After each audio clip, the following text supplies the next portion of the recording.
Before I turn the time over to Mr. D'Souza, I'd like to mention he is going to be talking about his new book, What's So Great About America? And he has indicated there are a limited number of books available at the back at a discounted price that he'd be willing to sign for any of you who'd be interested in picking that up. He is a prodigious author and has written a number of books, including this one, as well as The Virtue of Prosperity, Ronald Reagan, How an Ordinary Man Became an Extraordinary Leader, The End of Racism, and Illiberal Education. I'd like to turn the time over to Mr. D'Souza.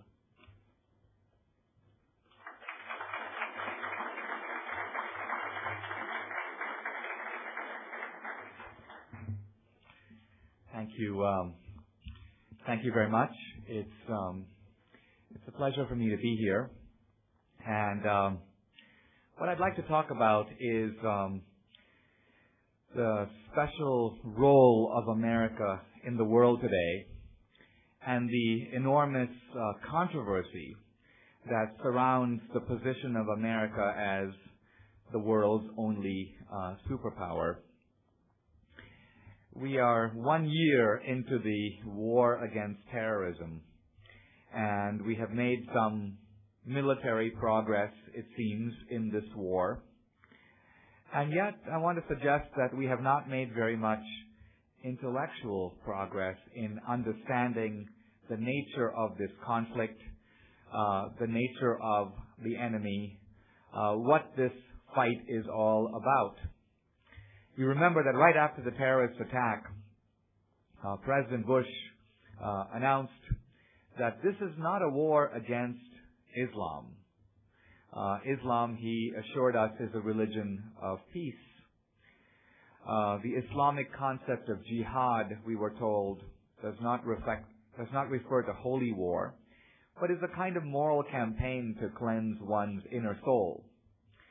Tony Blair, the Prime Minister of Britain, says, I don't like the term Islamic terrorist because the vast majority of Muslims are not terrorists.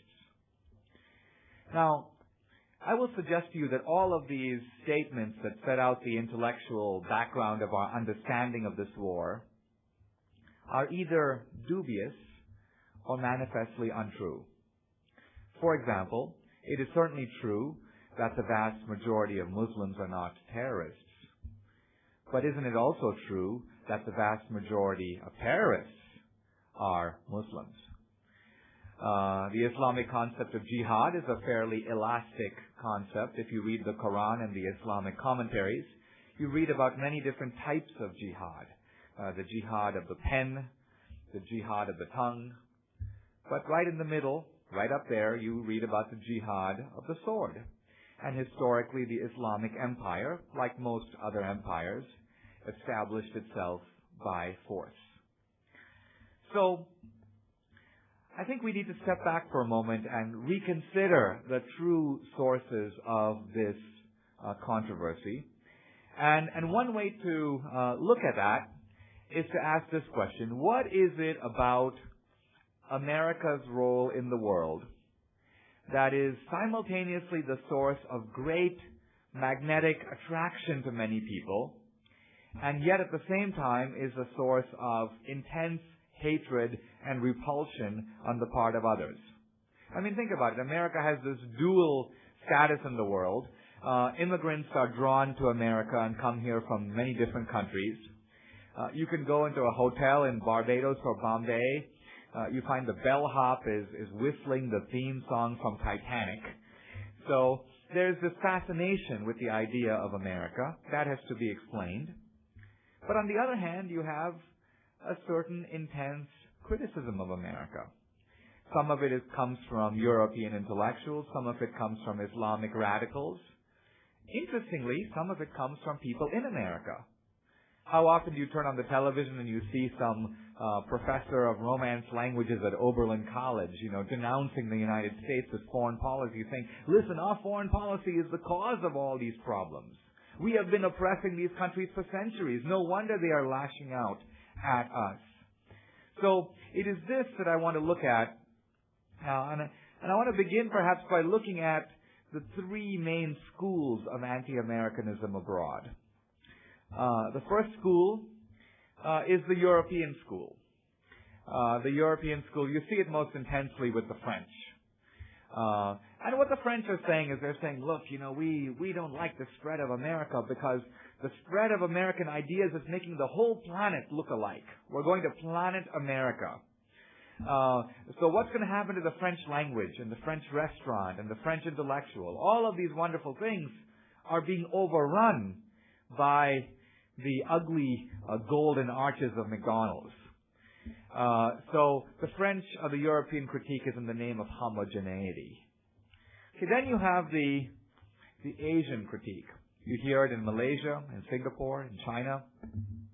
And the Asian critics like Lee Kuan Yew, the former Prime Minister of Singapore, what they say is, look, America and the West are very prosperous, but they are also socially and morally decadent. In other words, America and the West knows how to create wealth and knows how to create technology, but doesn't know how to create social decency. And so if you look at America, you will find high crime rates, high divorce rates, a popular culture that is often trivial if not disgusting. And the Asian critics say, we think we can do better. We think we can combine prosperity on the one hand with social order and social decency on the other hand. And this is the Asian view. And then you have the Islamic critique of America. The Islamic critique of America is in a way the most timely and I think in some ways intellectually the most challenging because it is the most fundamental. It strikes at the root of what America is all about. And the Islamic critics are saying two things. First, they're saying, look, everybody else in the world is trying to selectively import Western civilization. Everybody else in the world wants some aspect of the West, but not the rest. So, for example, let's look at the Chinese. Well, they want Western capitalism, but they don't want Western democracy. But the Islamic view is, listen, you can't do that. The idea that you can selectively import America and the West is an illusion. If you actually import the West and if you import what America has to offer, you get the whole package. And if you get the whole package, hey, it is going to have a disastrous effect. It's going to undermine faith in Allah. It will transform political and religious structures. It will create a moral revolution that will leave the whole Islamic world unrecognizable from what it has been since the days of the Prophet Muhammad. Now, the Islamic critics fear this, and I will suggest this morning that they are completely right. There is something that is subversive about the idea of America and the West. And what I want to do is try to say what that is. I want to begin by saying a few words about Western civilization, and then I want to say a few words about America. We live in a world that is decisively shaped by Western civilization.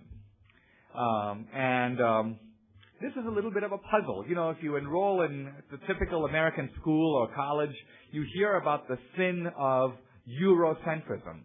I don't know if you've heard this word, Eurocentrism. What it basically means is putting Europe or the West in the center. The only problem with this is that we live in a world where Europe and the West is at the center and does define and shape our universe. Now, what do I mean by this? Well, if you came to my native country of India and you walked around, you see an amazing sight. You see millions of Indian men are going to work every day in suits and sweating profusely. Why? Because the suit is, if I may say so, most ill-suited to the Indian climate. And then if you go into the Indian parliamentary buildings, you will see British-style parliamentary debates. And if you go in the Indian law courts, you will see dark-skinned fellows in white wigs issuing verdicts. You might say, well, yeah, but that's the legacy of colonialism. Well, yeah, but the British left India in 1947. The Indians could easily have said, the British are gone. Let's take off these hot suits. Or let's stop speaking English. Or let's go back to traditional Indian ways of resolving disputes. But my point is the Indians didn't do that. Apparently, voluntarily, they decided to continue, if you will, in the Western way. So that's my question. How did Western civilization become the dominant civilization in the world? Now, historically, it was not so. If you go back in history, let's say to the year 1500, not so long ago, the two most dominant civilizations in the world were the civilization of China and the civilization of the Arab Islamic world. These were the most advanced in learning, in knowledge, in exploration, in wealth, in literature. By almost any measure of civilizational achievement, these cultures were on top. And Western civilization, then called Christendom, was a relative backwater. So how did this backwater civilization accumulate so much economic and political and military and cultural influence that by the 19th century it was shaping and having conquered virtually the entire world? How did this happen? Now, one explanation, a very popular explanation that's taught in American schools and colleges very often, is Western civilization became affluent and became successful essentially through oppression. That Western civilization is defined by these unique crimes of slavery, colonialism, imperialism. Basically, the idea here is that the West only got rich because it was able to conquer and beat up all the other fellows and take all their stuff. And this argument is become very timely today because it is the domestic moral engine driving the so-called reparations debate. Jesse Jackson came back from the World Conference on Racism. He said, listen, I'm not going to focus on affirmative action. I want reparations. Financial reparations for colonialism, for the Third World, financial reparations for slavery to be paid by whites to non-whites in America. And then abroad, you hear the same argument, the same notion that attributes Western success to oppression is used to rationalize terrorism. The West has been oppressing these cultures for centuries.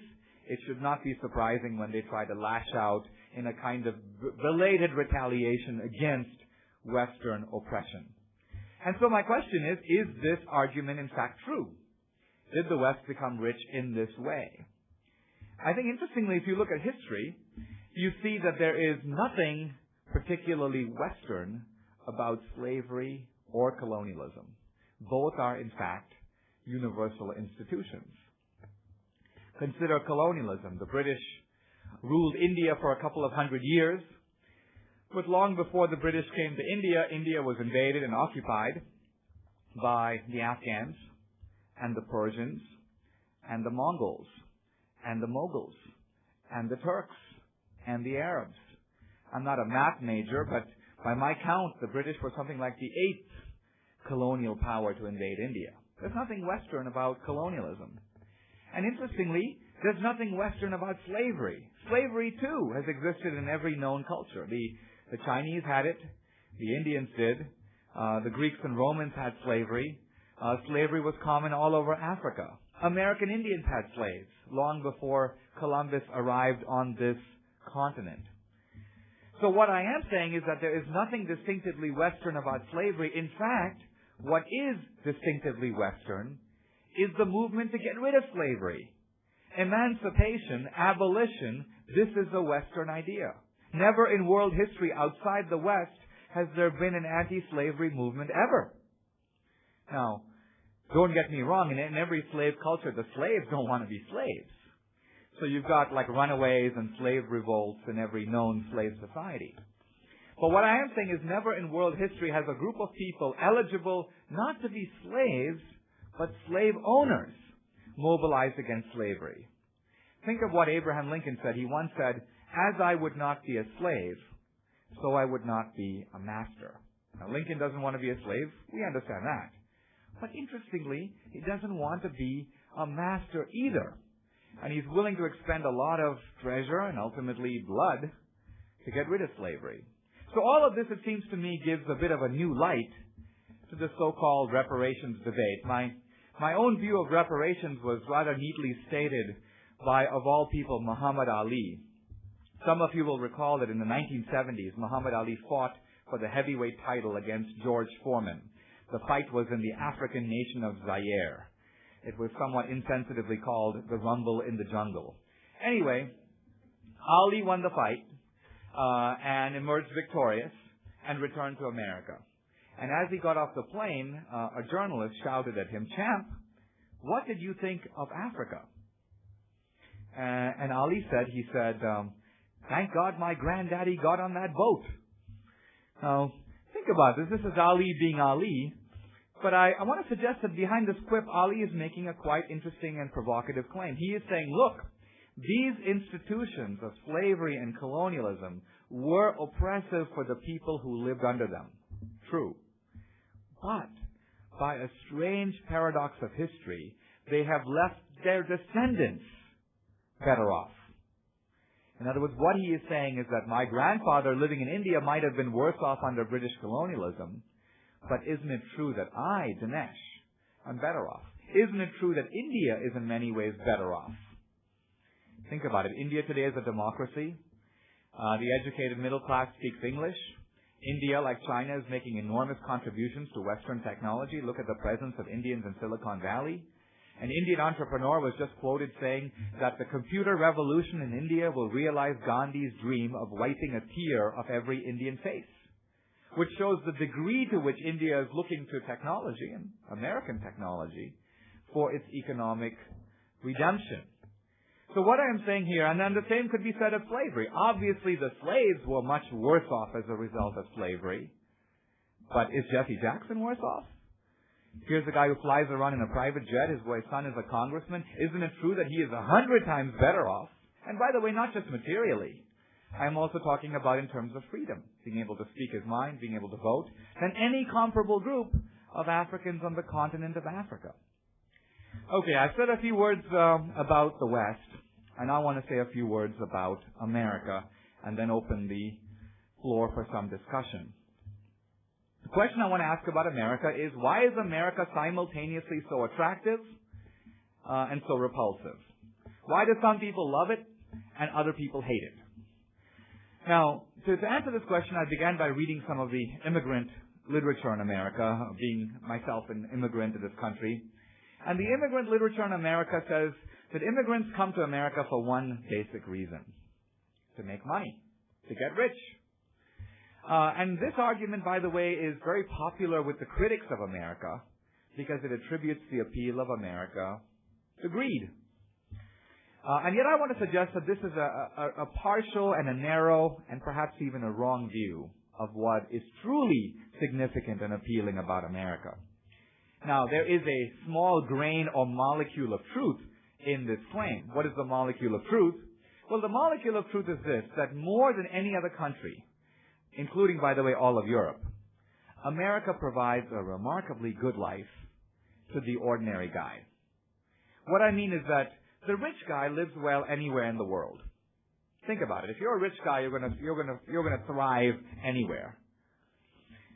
In fact, let me suggest that if you are a really rich guy, you might be better off to live outside of America. You know why?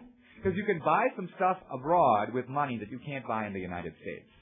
Well, what is that? Well, one such thing is the pleasure of being a superior human being, the pleasure of aristocracy. What do I mean by that? Well, consider the example of Bill Gates. If Bill Gates were to walk the streets of America and stop people at random and say, hey, listen, I'll give you $100 if you kiss both my feet. What do you think the typical American response would be? Well, the typical American response, even from the electrician, is going to be, well, Bill, take a hike. You might have more money than me, buddy, but you're not better than me.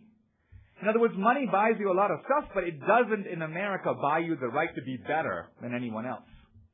So the social egalitarianism in America limits the prerogative of wealth. But be that as it may, the point I'm making is the affluent person lives well anywhere. America, it's striking to me as an immigrant, America is distinguished by the quality of life it provides to the common man. I mean, look, we live in a country where the construction worker will walk into a coffee shop and spend $4 for a non-fat latte. We live in a country where the maid drives a car, and a pretty nice one. A friend of mine has been trying to come to America for now several years, and the poor fellow can't get a visa. So I finally said to him, I said, why are you so eager to come to America? And he said, because I'm determined to move to a country where the poor people are fat. And so yes, it is true that America does materially offer a lot. But what I want to suggest is that's not the whole story. That is not even the main story.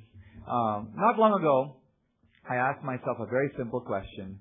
How would my own life have been different if I never came to America, if I stayed in India? I grew up in a middle-class family.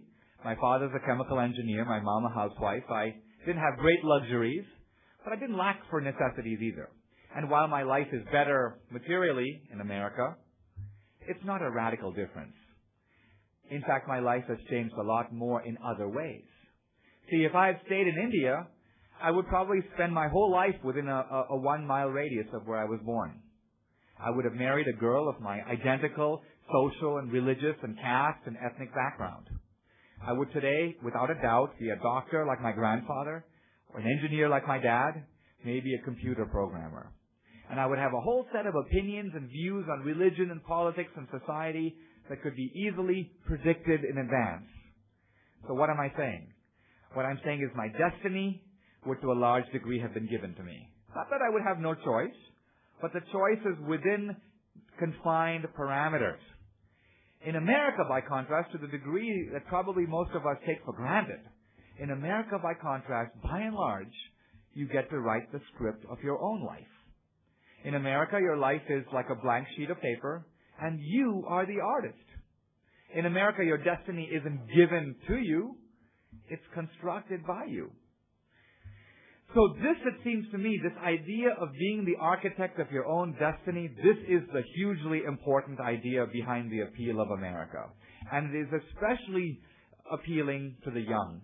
Anywhere in the world, if you corral a young person in Riyadh or Barbados or Bombay, anywhere, and you say, listen, you have two choices. Somebody else can tell you how to live your life, or you can decide for yourself. Is there really any doubt how virtually every young person would choose? So this, in a nutshell, is to me the appeal of America. Now I want to say a word about what makes America so controversial. And for some people, so hateful.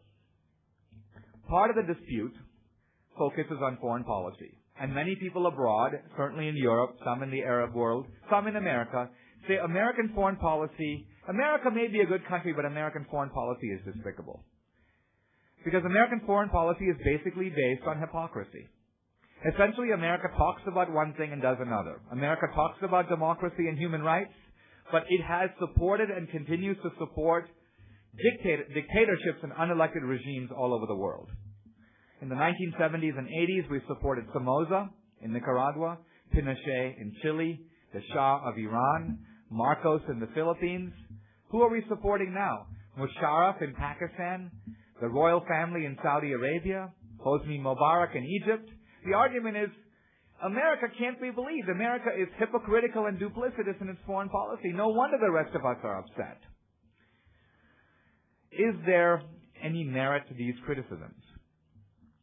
In my view, these criticisms are fundamentally misguided because they miss the central defining element of American foreign policy.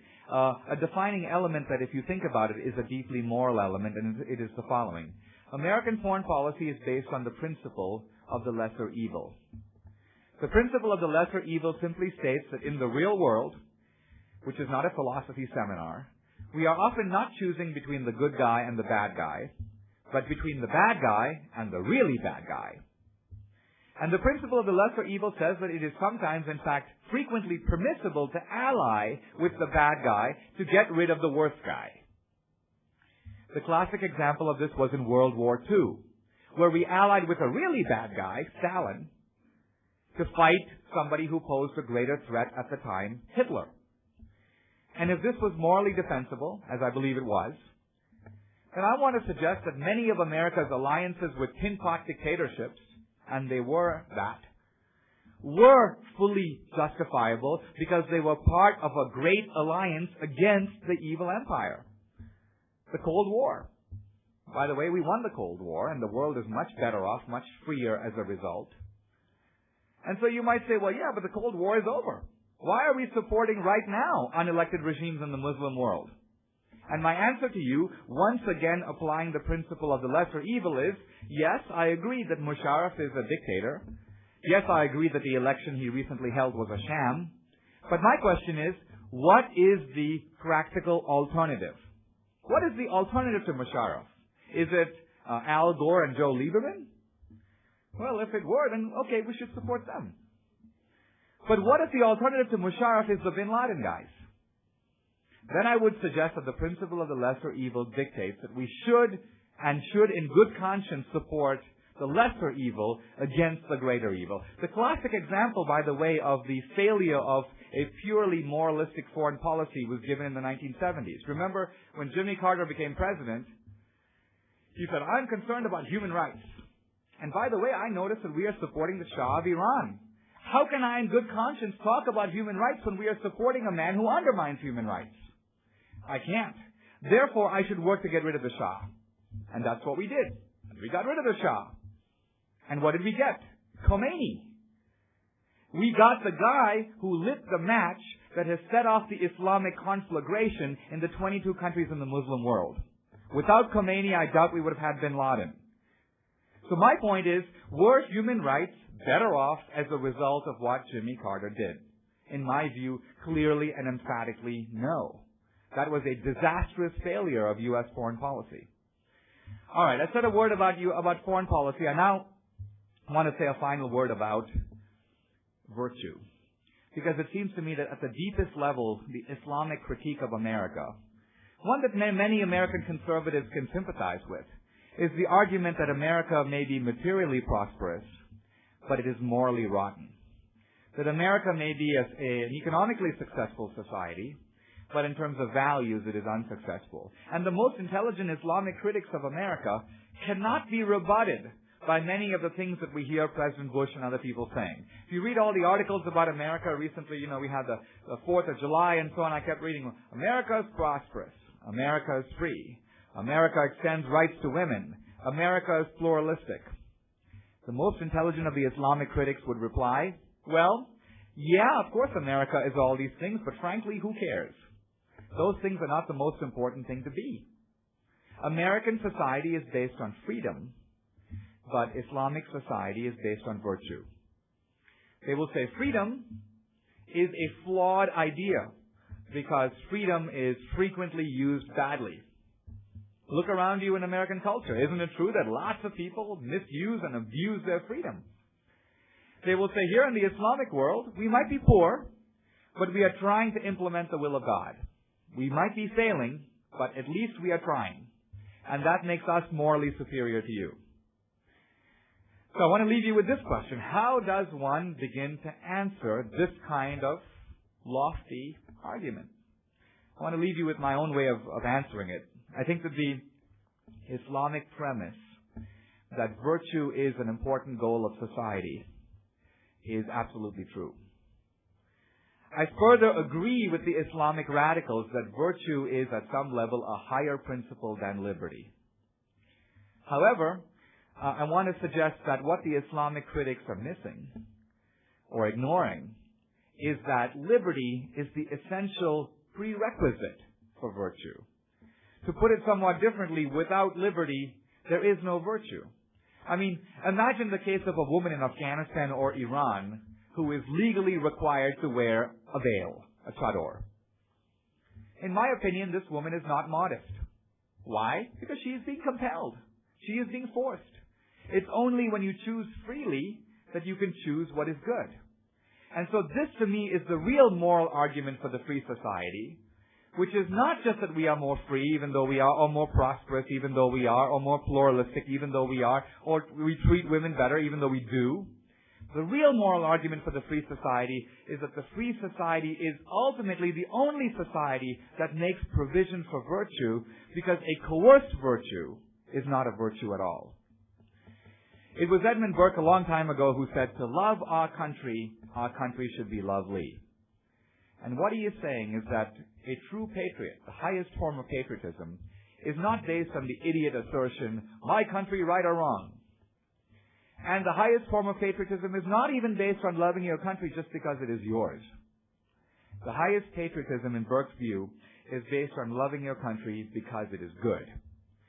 And that fundamentally, it seems to me, is the interesting question, an important question facing us today, especially a relevant question in the university context, which is, can we give rational an intelligent assent to the idea of America? Can we love our country according to this high standard? And the argument I've been trying to hint at in my talk and that I develop further in my book is that at the end of the day, we can. Not that the American idea is an unflawed idea. It is in some way a flawed idea. But applying a comparative or historical standard, the American experiment on balance, I think has worked better than any other experiment in the world. There have been many revolutions, by the way. The Russian Revolution, the French Revolution. Only one, the American Revolution, has, in a sense, succeeded. Only one has produced a society that is today, in many ways, the hope for the world. And so I want to leave you with the thought that I think this rational patriotism, this Burkean standard, can be met. And we can, I think, at the end of the day, love our country, not just because it makes possible the good life, but also because it makes possible the life that is good. Thank you very much.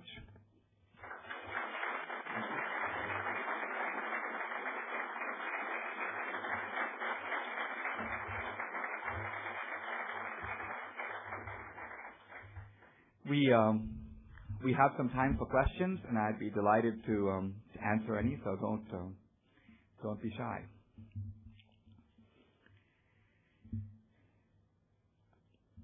Yes. When did you immigrate here? What was the hardest part about changing from Indian society to our society? I came to the United States at the age of 16 in 1978 as an exchange student. I came on a program sponsored by the Rotary Club. And I lived in Arizona with 4 families, each for 3 months, and I went to public school. One reason that this book on America has been, in a way, a very easy book for me to write is that for more than 20 years I have been thinking about differences between America and other societies. One of the great advantages of being an immigrant is you have lived in some other existing society, and you can see that there really are different worldviews, different assumptions. I'll give you a couple of small examples of what I mean. In many other countries, and India included, certainly true of China, the general assumption is that the old people are the wisest. That's why, by the way, the Chinese rulers, usually you can't become a ruler of China until you cross the age of 80. Because the premise is that age confers wisdom. And so the older person is wiser. When I come to America, I live in American families, and I hear some interesting statements, very philosophical statements. For example, one of my sisters in one of the host family I was living with would say things like, "Mom, how can you believe that? This is 1984. Now think about that. That's a very philosophical statement. It assumes that time is with the young. The old are sort of out of it. The young people are with it. Old people, they don't know how to program their VCRs. They can't. They don't know how to listen to messages on the answering machine. And so technology confers a presumptive advantage on the young. So an American society is a society driven by the ethos of the young. Look at movies, look at television, even movies about kids. The assumption is that the kids are wiser than their parents. Their parents are kind of out of it, and so on. That's one small example. Another example would be, in America you hear this phrase, "go away to college." Now this phrase would be very puzzling to my parents or my grandparents. What do you mean, go away to college? The basic idea, in many parts of the world, the assumption would be, well, don't American parents love their children? You send them away at the age of 16, they never come home again, except to visit maybe? This would be seen as incomprehensible. So, but in America, the assumption is that it is extremely important at a young age to, in a sense, push your child out even gently into the world, where they develop their own identity and their own interests and their own major, and perhaps choose their own partner in life. So all of this is a way of showing the American idea of self-reliance. So believe me, when I first came to this country, I only noticed these things, and it's over the years that I've begun to try to find the significance of them and interpret them to show that America really is a quite unique culture. I'll leave you a final thought on this same score. More than any other country, America is a culture that respects the entrepreneur. And you might think, well, yeah, that's pretty normal. Don't the Europeans respect the entrepreneur? No. In Europe, by and large, you will find that if someone has money, it is generally assumed to be better if you inherited it than if you made it yourself. If you made it yourself, you're seen as kind of a grubby guy. If you inherited it, you're seen as a kind of a classy guy. And historically, this is true in every culture. The merchant or the entrepreneur has been seen as a low-life scum. In the Indian caste system, the merchant is one step removed at the bottom from the untouchable. The Vaishya, the trader, is very low on the totem pole. Confucius says the wise man knows what is noble. The low man knows what is profitable. The Islamic thinker Ibn Khaldun, the greatest Muslim thinker of the Middle Ages, he says it is better to acquire property by loot and conquest than by trade. Why? He says because trade is effeminate. He says it is much better in a manly struggle to defeat your opponent, kill him, enslave his wife and daughter, take all his booty. That is a manly thing to do. Much better than this weaselly job of buying and selling a bunch of stuff. Now, this all seems so un-American, so incomprehensible to us that we don't realize that it is the American notion that is unique. The rest of the world has the other view. Now, the rest of the world is becoming Americanized, so the world is in transition, but I'm talking about history. So yes, I came a long time ago. I've lived most of my life now in America, but I'm still seeing America in a sense through dual eyes because of my background. Yes?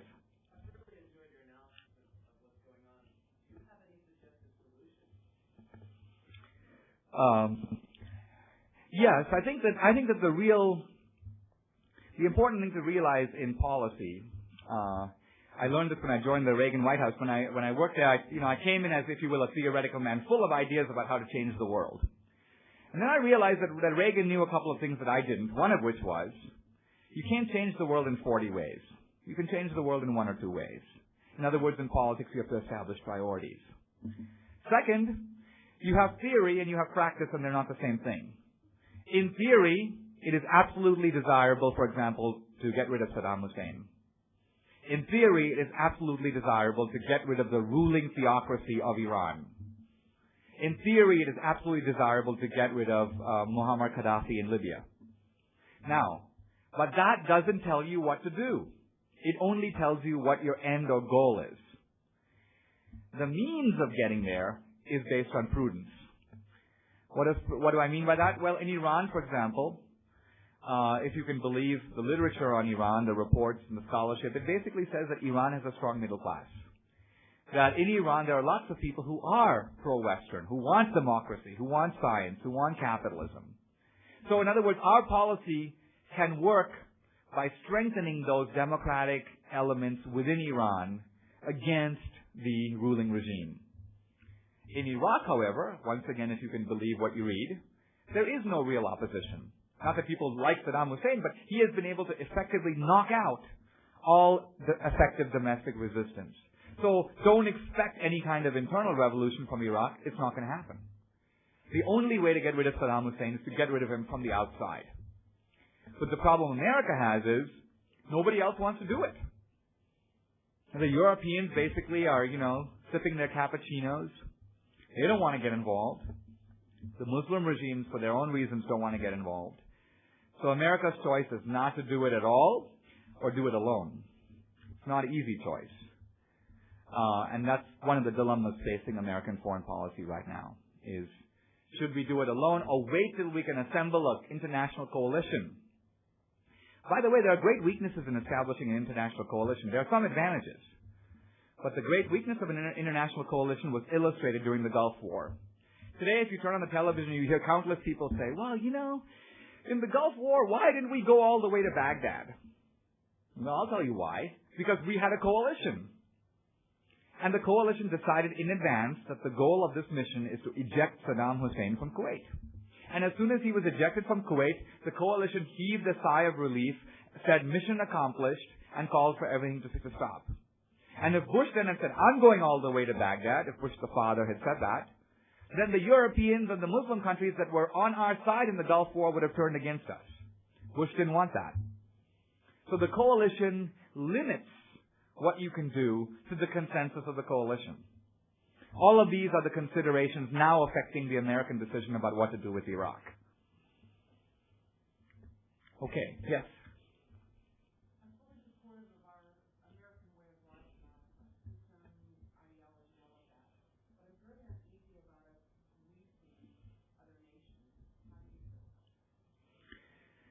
I completely agree that I do not think America can or should be the world's policeman. But I think that as a practical matter, America has had very limited interventions in other countries when you compare the disproportion of American power to the power of other countries. Here's what I mean. Historically, you have to ask, what is the purpose of a country becoming a great empire? What is the purpose of becoming a superpower? Sad to say, but the truth is historically the purpose of becoming a superpower is so that you can basically invade and kick around the rest of the world and tell them what to do. That's the great pleasure of being a superpower. Why else would you want to be one? And that's basically what the Chinese did, and that's what Genghis Khan did, and that's what the British did when they could, and the French. America is now in an amazing position. America spends 10 times as much on defense as the second biggest spender. Right now, America could pretty much walk into any country, just about, with a few exceptions, eject the existing regime and establish an American surrogate regime. How many countries, in fact, have we done that to? None. I mean, America has intervened, as far as I can tell, 4 or 5 times in the last 20 years. We invaded Grenada in 83, Haiti, Bosnia, Afghanistan, the war with Afghanistan. In every country we get in, and about 4 weeks later we get out. So America is an incredibly, in my view, abstaining superpower. Now, some people will say, well, that's not really true because, like what about the IMF? What about neocolonialism? Aren't American corporations doing business with these countries? Well, look, that's a totally different ballgame. I mean, the IMF is loaning money to poor countries. These countries would never take the loans if those loans were not the most favorable deal that they could get. So then these countries take the loans, and then they can't pay back. And then they complain, the IMF is oppressing us. Well, the IMF is no more oppressing us than Washington Mutual Bank, my home mortgage company, is oppressing me by making me make monthly payments. I only went with Washington Mutual Bank because the other banks were charging a higher rate. I took the best deal I could get. How am I being oppressed? And many of these countries have become sick of the IMF and are now inviting American multinational corporations back. India, for example, kicked out a whole bunch of multinational corporations in the 70s, and most of them are now being invited back. Why? Because they pay higher than the prevailing wage. They offer better working conditions. So for these reasons, I can't agree, although I agree that we shouldn't be the world's policeman, I don't think we are. I think that compared to what we could be doing, we are actually we are using this power we have incredibly gently. Okay, any other questions? Yeah.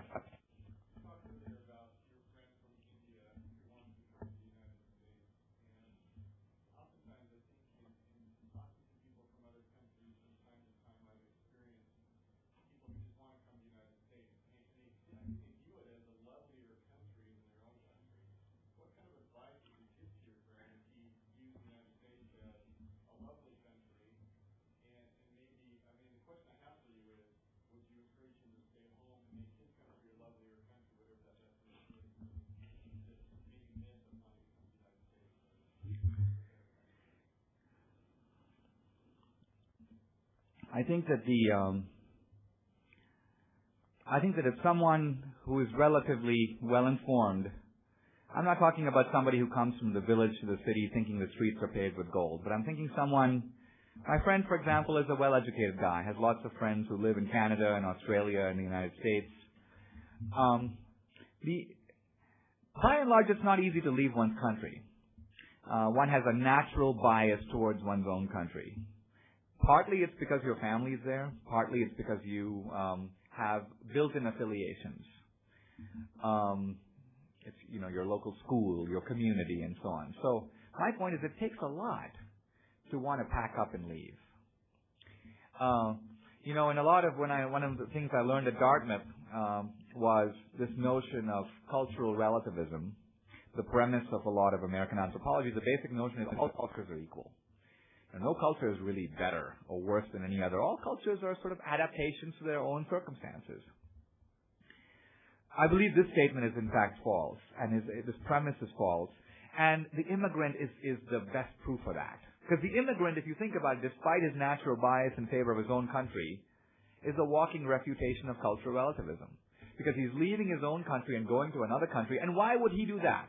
If on balance, he wasn't convinced that this other country was going to give him a better life. So there was actually a very interesting article I read recently by the French anthropologist Claude Lévi-Strauss. Lévi-Strauss wrote books throughout his career, including The Savage Mind and so on, in which he said, look, let's look at these so-called primitive cultures. He said, they're not primitive at all. When you look at them closely, you see incredibly complex webs of relationships and so on. In other words, these cultures are no less complex than Western cultures. So we should not think that these cultures are backward in any way, because they are just as sophisticated.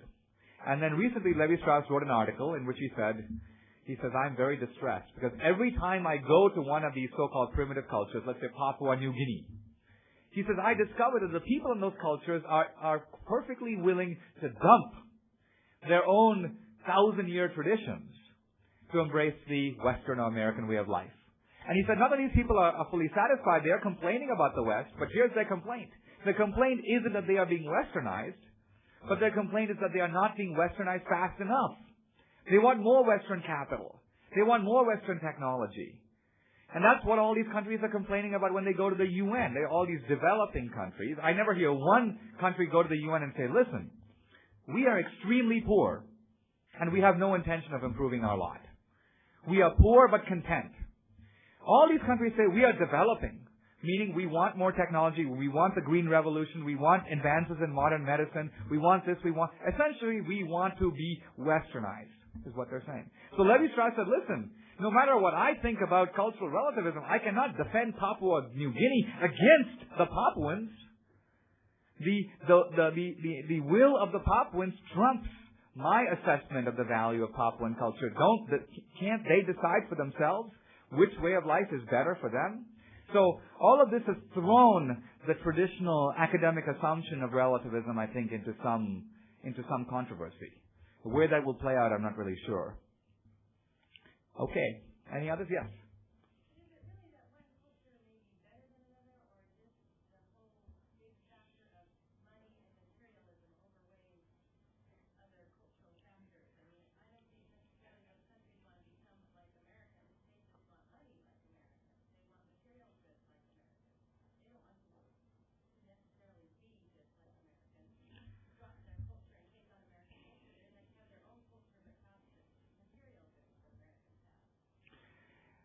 Well, that may be true, but I think that the dichotomy between wealth and culture is a false one, because as I hinted earlier, it is only certain cultures that produce wealth. If you have the view that the entrepreneur is a low-life scum, you're not going to, by and large, be a culture that produces wealth in the first place. So that wealthy societies have become wealthy because of a certain worldview. Now, the problem is that wealth, sometimes you will find a non-Western culture that seems to be very Westernized, but you realize that at its core it's not. I recently, actually it's a few years ago now, went to Saudi Arabia. Interesting thing about Saudi Arabia is if you look around, it seems incredibly Western, right? Huge tall buildings and so on. Mercedes-Benz driving around. Seems like a Western country, but you realize that is a Western infrastructure, by the way, put up by and large by British and French engineers and Indian architects and so on. You have the feeling that if all the British and the French and the Indians went home, the Saudis would have no idea what to do with any of this. In other words, modernization without Westernization, the underlying cultural assumptions that keep this going. Now, here's my point. It is, over the years, I have become much less sneering about the idea of material gain, because I realize that for poor people in the world, material gain also involves moral gain. Here's what I mean by this. Many people in the world, their lives are, for the poor people in the world, they are slaves to necessity. In other words, grinding necessity controls the vast orbit of their existence. And what they realize is that that existence is driven by great insecurity, so that the relief of suffering, the extension of life, I mean, we forget the life expectancy in the United States in 1900 was 49. In the United States. Today it's 79. Are you telling me that that is not a moral gain? Think of all the people who have time to see their grandchildren and spend time with their extended family. Live a life of leisure after a life of hard work. I mean, retirement. Retirement didn't exist in America in 1900. There was no such thing as retirement. You worked and then you dropped dead. That's it. What about the idea of going away to college, of having an interval in life where you don't have to work, in which you're not a child, but you're not an adult, but you can take time to learn? What a luxury. Isn't that wonderful? Is that just a material gain? I would suggest no. This idea of devoting 4 years of your life to learning, where you can contemplate and think about issues unrelated to practical necessity. It's an incredibly wonderful time of life. It is the product of capitalist and technological success. There was no such thing as this adolescence, this interval in which you could cut yourself off from life, take these 4 years to do what... So my point is the relief of suffering, the extension of life, these are moral gains. Now, they are moral gains if used well. I agree that they can be abused. But in a way, what America does, this is why the founders, I think, were very wise to use the phrase, the pursuit of happiness. What they're saying is modernity and freedom is not going to deliver happiness, but it is going to deliver you the means to achieve it. And it is using those means well that is absolutely critical. I want to, I'm sorry that my time has run out, and I've raised some huge issues that I'm afraid I can only touch upon here today. I want to mention I have 4 books with me. If anybody wants a copy, they're $20, normally $27.95. I'll be happy to sign them if you like. But it's a way to think and read more about the issues I've raised. I hope you'll think and read about this. Anyway, thank you all for coming. I appreciate it.